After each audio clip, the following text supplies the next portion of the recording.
ချိန်ကကြာဘူးတယ်ခုတော့ဒီလိုမဟုတ်တယ်မန်တက်ကြီးတွေတိုင်ဆိုင်တယ်ရေပိုက်ဆိုင်ဆုံးကိုစီကင်လို့ရဲ့ကျွန်တော်တို့ဖြစ်ရဲ့တဲ့ကြံပွဲမော်တော်ကားနဲ့ရေပက်ခံထွက်မယ်စာနောက်ကြည့်စေပြောကြတယ်တဲ့ကြံတွေမို့ခွင်လို့စေခြင်းနဲ့နှစ်သက်ခါတော့မင်္ဂလာချိန်မဲ့ရေသပင်ပွင့်တွေလို့ပြောကြမယ်စိတ်လျှော့ပါကွယ်တဲ့ကြံမလေးရဲ့နှခမ်းလေးစုတော့အလားပြလိမ့်မယ်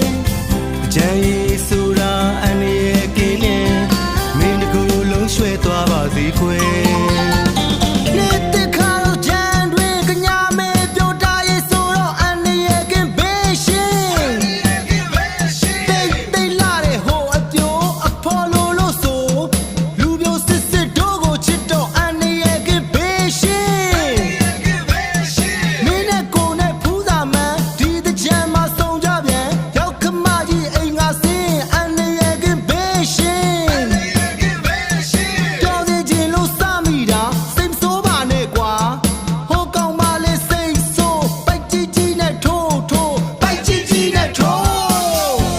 နောက်ကြည့်စေပြောကြတယ်